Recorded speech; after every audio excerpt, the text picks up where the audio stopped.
सलीम दा खां। मुझे मालूम नहीं है, मैं सच बोल रहा हूँ। वो थॉमस के साथ मैसूर गया है। आज शाम को वापस आएगा। माथुर फांसी की जगह पर है।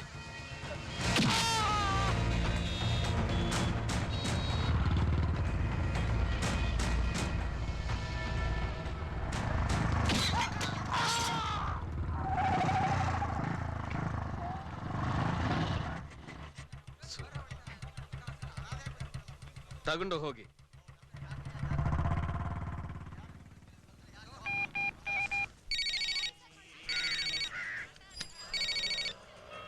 ಹಲೋ, ಆಟ ಮುಗಿಸ್ಕೊಂಡು ಹೋಗ. ಏನಾಯ್ತು? ಏಯ್ ಹೋಗು ಹೋಗು.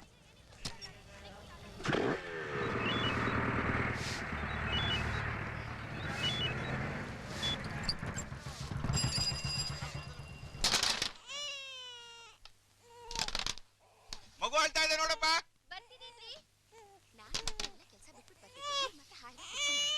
ನಾನು ಕ್ಯಾರಂ ಬೋರ್ಡ್ ತೆಗೆದು ಹೊರಗಡೆ ಎಸಿತೀನಿ. ಯಾರು ಬಂದಿದೆ ನೋಡು.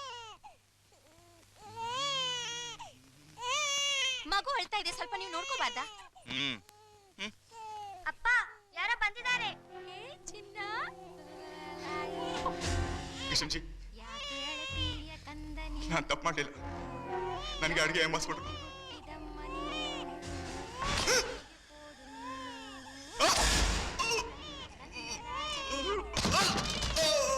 ನನ್ನ ಲೆಕ್ಕದಲ್ಲಿ ನಿನ್ನ ಆಯುಸು ಮುಗ್ದು ಹೋಗಿದೆ. ಆದ್ರೆ ಗೋವಿಂದಜಿ ನನಗೆ ಇನ್ನೊಂದು ಸಂದರ್ಭ ಕೊಡ್ತಾ ಇದೆ. ಅದಕ್ಕೆ ನಿನ್ನನ್ನ ಜೀವ ಸಹಿತ ಬಿಡ್ತಾ ಇದೆ. ಹುಷಾರು, ಸ್ವಲ್ಪ ನಿಧಾನ ಮಾಡು. Do it carefully.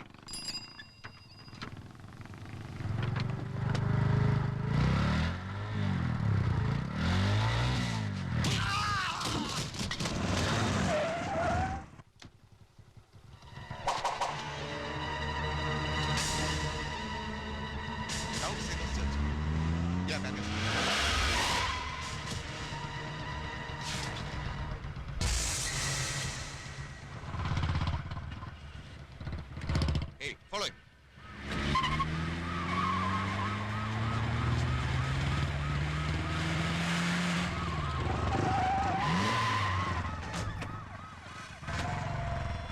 You.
എടാ പന്ന മഹേന്ദ്ര റെഡ്ഡി, നായിഡു സ്ട്രീറ്റിൽ നീ വെച്ച ഈ കാല് ഞാൻ എടുക്കുക.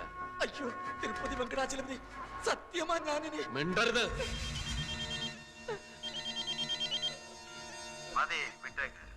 ഗോവിന്ദജി അവനെ വിട്ടാൽ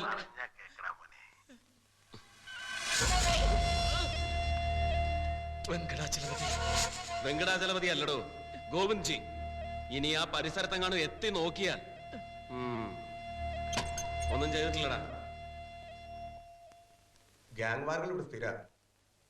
അതുകൊണ്ട് അവരുടെ കാര്യങ്ങളിൽ ഡിപ്പാർട്ട്മെന്റ് സാധാരണ ഇടപെടാറില്ല. അല്ല, ഇനി അങ്ങനെ ഇടപെട്ടുകൊണ്ട് പ്രത്യേകിച്ച് ഗുണമില്ല.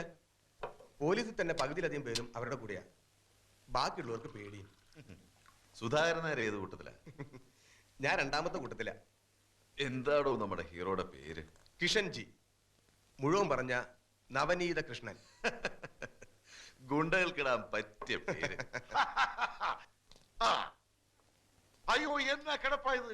എന്നതാണോ നായരെ? പുതിയ കമ്മീഷണറായിട്ട് ചാർജ് എടുത്തല്ലേ ഉള്ളൂ. കേട്ടിട്ടില്ലേ ജീവനെ പറ്റി? പൂനെ കിട്ടുകിടാന്ന് പറപ്പിച്ച സിംഹമല്ലയോ ജീവൻ.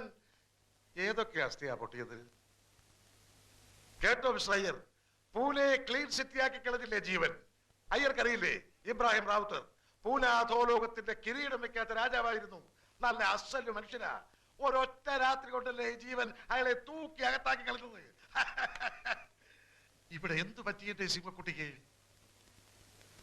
ഇതൊന്നും അത്ര സാരമാക്കാനിടൂ. നമ്മളിങ്ങനെ എത്ര തല്ല് കൊണ്ടതാ, ഇനി എത്ര കൊള്ളാനിരിക്കുന്നു. വേദനയുണ്ടോ? നല്ല വേദനയുണ്ട്. പിന്നെ വേദനിക്കായിരിക്കൂ. താനിത് എവിടുത്തെ മനുഷ്യനാണായനെ? അടി എന്ന് പറഞ്ഞാൽ അത് തല്ലിയോ? കേട്ടോ മിസ്റ്റർ കണ്ടക്കാരെ, ഓ ഐ ആം സോറി. सुनिए मिस्टर कंडक्टर, IPS परीक्षा में जीवन को फर्स्ट रैंक मिला है. സർ, ഇങ്ങനെ ഒരു പരിചയപ്പെടുത്തൽ ഈ അവസ്ഥയിൽ തന്നെ വേണോ? എനിക്കൊന്ന് റെസ്റ്റ് എടുത്താൽ കൊള്ളാന്നുണ്ട്. അല്ലേ, അത് കൊള്ളാം. റെസ്റ്റ് പിന്നെ വേണ്ടായോ? വേഗം ഇവിടുന്ന് എഴുന്നേറ്റാട്ടെ. എന്നിട്ട് വേണം നമുക്ക് ആ പൂരാ സ്റ്റൈൽ കാച്ചി വിടുന്ന കാച്ചാൻ. അപ്പൊ ഞാൻ ഇറങ്ങട്ടെ. നിങ്ങൾ എന്തായി നോക്കിയിരിക്കുന്നേ?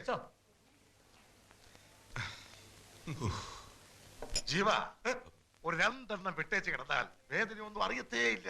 എടോ നായരെ, താനൊക്കെ എന്തിനാടോ? Orange juice. കിഷൻജിയുടെ ലീഡർഷിപ്പിലുള്ള ഗോവിന്ദ്ജിയുടെ ഗ്യാങ്ങും മുഹമ്മദ് ഇബ്രാഹിമിന്റെ ലീഡർഷിപ്പിലുള്ള മഹേന്ദ്ര റെഡ്ഡിയുടെ ഗ്യാങ്ങുമാണ് ഇവിടുത്തെ പ്രധാന ഗ്യാങ്ങുകൾ. ഇയാളാണ് മുഹമ്മദ് ഇബ്രാഹിം, മഹേന്ദ്ര റെഡ്ഡിയുടെ വലങ്കൈ. തെരുവുകളിൽ എവിടെയെങ്കിലേക്കായി ഇവർ ഏറ്റുമുട്ടാത്ത ദിവസങ്ങളില്ലാന്ന് തന്നെ പറയാം. ഒരു കാലത്ത് ഒന്നിച്ച് ബിസിനസ് തുടങ്ങിയവരാണ്. ഇന്റർനാഷണൽ മാഫിയ കണക്ഷൻസ് ഉള്ള ഗോവിന്ദ്ജിയുടെ വളർച്ച വളരെ പെട്ടെന്നായിരുന്നു. വിമൽ റേ കൽക്കത്തക്കാരനാ. ഇവൻ പ്രത്യേകിച്ച് ഗ്യാങ്ങിലൊന്നും പെട്ടവനല്ല. ചെറിയ ചില കൂട്ടിക്കൊടുപ്പും മോഷണങ്ങളും പൊതുവിൽപ്പനയ്ക്കായി അങ്ങനെ വളർന്നു വരുന്നതേ ഉള്ളൂ.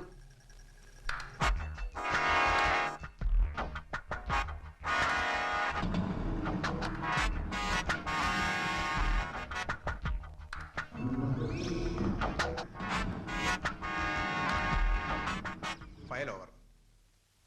അപ്പോ നമ്മുടെ കിഷൻജി ഒഫീഷ്യൽ ലിസ്റ്റിലില്ല. ഗോവിന്ദ്ജി, മഹേന്ദ്ര റെഡ്ഡി, കിഷൻജി ഇവരെയൊക്കെ ക്രിമിനൽ ലിസ്റ്റ് ചേർക്കാൻ മാത്രം തന്റെ ഇടം സർക്കാരിനോ നമ്മുടെ ഡിപ്പാർട്ട്മെന്റിനും ഉണ്ടായിരുന്നെങ്കിൽ ഈ നാട് എന്നേ ഗതി പിടിച്ചേനെ സർ. അപ്പൊ കുറഞ്ഞ പക്ഷം അവരെയൊക്കെ ഒഫീഷ്യൽ ലിസ്റ്റിലെങ്കിലും കൊണ്ടുവരിക എന്നുള്ളതാണ് നമ്മുടെ ആദ്യത്തെ ജോലി, അല്ലേ സർ?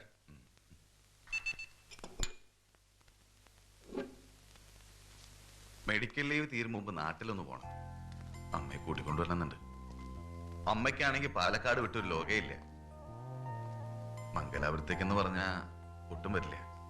എന്നാലൊരു ശ്രമം. Cheers.